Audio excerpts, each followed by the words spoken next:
Bienvenue sur toute l'actualité en France et à l'international. On commence tout de suite.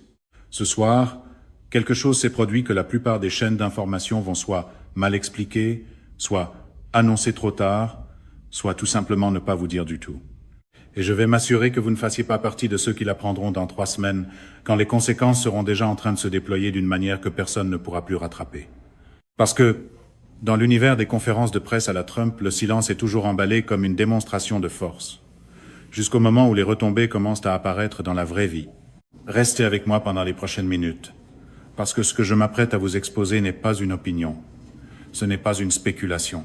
C'est une analyse technique et stratégique fondée sur le fonctionnement réel de la doctrine nucléaire, sur la façon dont les systèmes de missiles sont réellement catégorisés et sur la façon dont les gouvernements se comportent réellement quand ils gèrent de l'information qu'ils ne veulent pas voir leur population traiter clairement. Et une fois que je vous aurai expliqué les détails précis de cette nuit, vous allez comprendre pourquoi le silence venant de certains gouvernements en ce moment n'est pas de la confusion. C'est une décision calculée, délibérée. Et ceux qui paient le prix de cette décision ne sont pas assis dans des bunkers gouvernementaux. Ils respirent à l'air libre, dans des communautés dont personne ne parle ce soir. L'école de communication de crise pro-Trump appellerait probablement ça un contrôle total, puis ferait porter la responsabilité de la panique à celui qui l'a remarqué en premier. Laissez-moi vous en donner d'abord la version en une phrase, puis je vais passer les prochaines minutes à m'assurer que vous comprenez chaque mot.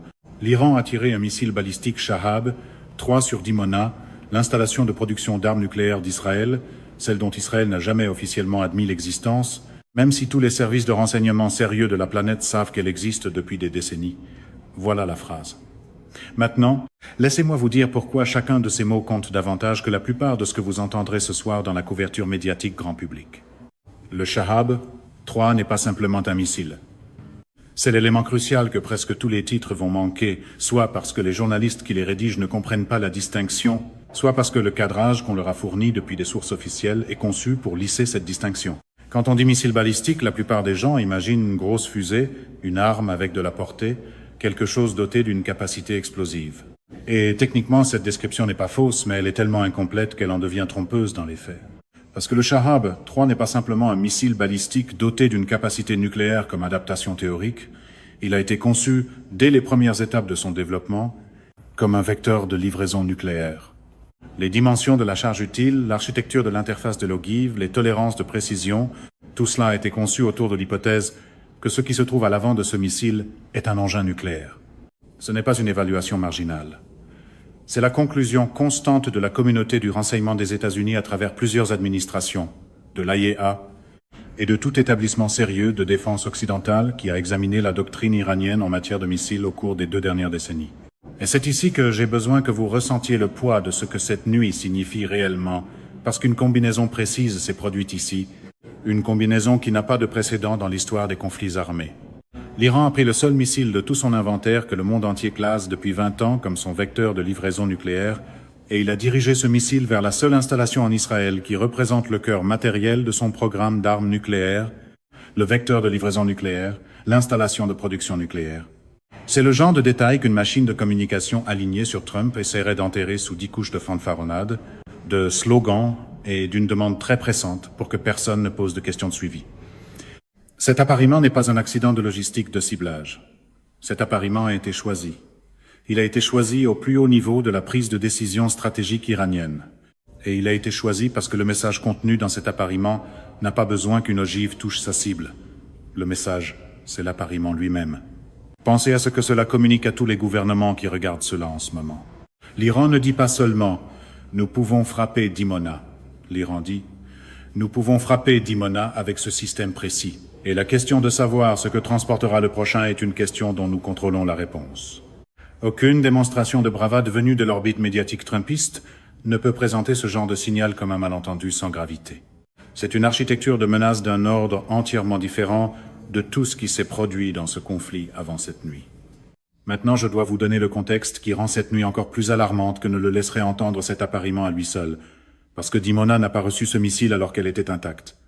Elle l'a reçu en tant qu'installation ayant déjà été frappée à 3 reprises auparavant dans ce conflit.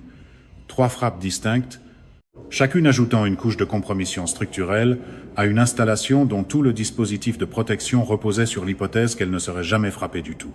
Israël a construit Dimona dans le désert du Negev en partie à cause de son isolement. La doctrine de sécurité qui l'entoure a été construite sur la dissimulation et la dissuasion et non sur l'absorption de frappes directes répétées par des ogives pénétrantes et des véhicules de rentrée manœuvrants. Les frappes antérieures n'étaient pas aléatoires. L'une d'elles a utilisé une ogive pénétrante spécialement conçue pour vaincre des infrastructures souterraines durcies, traverser le béton armé et exploser à l'intérieur d'espaces protégés. Qu'un tel type d'arme parvienne à une pénétration souterraine dans une installation nucléaire n'est pas un événement mineur. C'est le moment où les hypothèses de confinement sur lesquelles l'installation entière a été bâtie cessent d'être valides, parce que les installations nucléaires ne sont pas conçues avec un modèle de tolérance aux dommages tenant compte de frappes directes répétées. Elles sont conçues avec un modèle de sécurité qui suppose qu'elles ne seront jamais frappées du tout.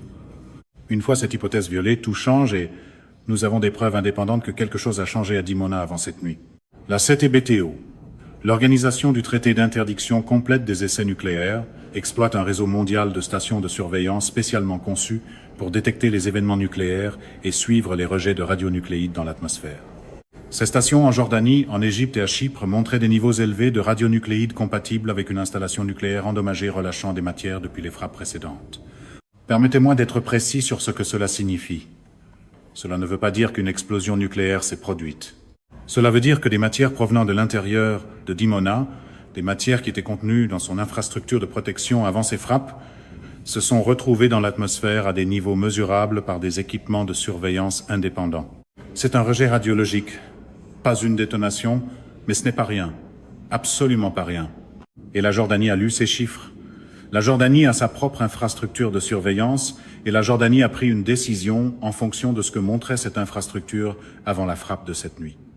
Elle a commencé à distribuer des comprimés d'iodure de potassium aux communautés situées près de la frontière israélienne. L'iodure de potassium est la prophylaxie précise remise aux populations exposées à un risque d'exposition à l'iode radioactif en cas de dommage à une installation nucléaire. Le gouvernement jordanien a regardé ces données et a décidé que les personnes vivant près de la frontière israélienne devaient avoir accès à ce médicament avant cette nuit, avant que le Shahab 3 n'ajoute ce qu'il a pu ajouter au tableau atmosphérique au-dessus du Negev. Et non, la réponse à la manière Trump, tout est sous contrôle, ne neutralise pas l'iode radioactif, peu importe avec quel aplomb elle est répétée devant un micro. Maintenant, voici la question sur laquelle j'ai besoin que vous vous arrêtiez un instant. Si la Jordanie distribuait de l'iodure de potassium à ses communautés frontalières, en fonction des relevés de contamination d'avant la frappe de cette nuit, que sait le gouvernement israélien de ce que respirent en ce moment les communautés vivant à l'intérieur d'Israël, des communautés beaucoup plus près de Dimona que la frontière jordanienne? Parce que le gouvernement israélien dispose de l'évaluation post-frappe, il dispose de ses propres données de surveillance atmosphérique, il dispose d'images satellites, de renseignements d'origine électromagnétique, de rapports d'unités de défense NBC provenant des environs immédiats de l'installation. Il dispose d'un portrait technique complet de ce qui s'est passé à Dimona cette nuit, et il a choisi de n'en partager aucun élément avec les gens qui vivent dans un rayon de 35 km du site. Beer-Sheba, avec une population de 210 000 personnes, Arad avec 26 000 résidents, la ville de Dimona elle-même avec 33 000 personnes, et les communautés bédouines dispersées du Negev, qui ont encore moins accès à une infrastructure d'information d'urgence que les centres urbains. Toutes ces personnes respirent l'air au-dessus d'une installation qui a été structurellement compromise par 4 frappes et qui relâche des radionucléides dans l'atmosphère depuis avant cette nuit. Et leur gouvernement garde le silence non pas parce qu'il manque d'informations, mais parce qu'il a fait le calcul que la gestion de l'environnement informationnel autour de Dimona sert un objectif stratégique que le gouvernement israélien a décidé de faire passer avant le droit de ses propres citoyens de savoir à quoi ils sont exposés. Cette mise en scène est familière. Cacher les faits, célébrer le message et espérer que le public confonde le secret avec le leadership, une habitude que l'écosystème pro-Trump a élevée au rang de doctrine ordinaire. J'ai passé des années à l'intérieur de la machinerie des inspections d'armement et du renseignement militaire, assis en face de gouvernements qui cachaient des informations sur leur programme nucléaire, et je comprends la logique institutionnelle de la classification. Il existe de véritables préoccupations de sécurité qui justifient de limiter la divulgation publique dans certaines circonstances précises, mais il y a une différence fondamentale de catégorie entre protéger les détails techniques classifiés d'un programme d'armement et retenir des données d'exposition radiologique à des populations civiles qui doivent prendre des décisions sur leur vie quotidienne sans disposer de l'information qui détermine directement leur sécurité. La première relève de la sécurité nationale, la seconde relève d'autre chose. Dans le manuel Trump, cette ligne a tendance à disparaître dès que la sécurité publique devient gênante pour le message du jour. Et maintenant la dimension internationale, parce que ce que l'Iran a fait cette nuit n'a pas d'importance seulement pour ce conflit et pour ces communautés. Cela compte pour tout le cadre qui a empêché l'utilisation d'armes nucléaires dans la guerre depuis 1945. La norme internationale contre les frappes sur des installations nucléaires n'est pas une disposition formelle de traité au même titre qu'un accord de cessez-le-feu. Elle s'est développée à travers le droit international coutumier, à travers les dispositions des conventions de Genève relatives aux installations contenant des forces dangereuses et à travers l'entente pratique entre États nucléaires et États à proximité du nucléaire, selon laquelle attaquer des installations nucléaires crée des risques radiologiques et des risques d'escalade, qu'aucun objectif militaire ne peut rationnellement justifier. Cette norme a déjà été mise à l'épreuve, mais jamais de cette manière.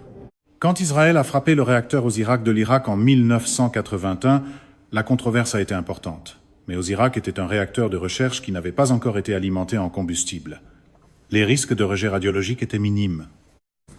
Cette nuit est différente dans toutes les dimensions qui comptent. Dimona est une installation opérationnelle de production d'armes nucléaires. Elle est opérationnelle depuis des décennies. Elle contient l'infrastructure, les matières et, selon toute évaluation indépendante sérieuse, les ogives réelles qui forment le cœur de la dissuasion stratégique d'Israël. Et l'Iran l'a frappé non pas une fois, mais dans le cadre d'une 4e frappe d'une campagne progressive d'endommagement utilisant le seul système de son inventaire qui existe précisément pour emporter des armes nucléaires. L'AIEA a publié jusqu'ici sa déclaration la plus ferme en réponse. Elle réclame un accès immédiat à Dimona. Elle réclame de la transparence sur le contenu de l'ogive du Shahab 3. Elle appelle la communauté internationale à traiter l'emploi d'un vecteur désigné pour le nucléaire contre une installation nucléaire comme une situation exigeant le plus haut niveau de réponse. Israël n'a pas répondu à la demande d'accès. Les États-Unis ont déclaré que la situation est profondément préoccupante et que toutes les options restent sur la table. Cette dernière formule n'est pas une phrase de remplissage. Toutes les options restent sur la table est la formulation précise que les administrations américaines utilisent quand des réponses cinétiques sont activement envisagées et n'ont pas encore été publiquement annoncées. Cette formule a une histoire et les décisions qui ont suivi la dernière fois qu'elle a été utilisée avec une telle fréquence dans cette région ont modifié le paysage stratégique pendant des années.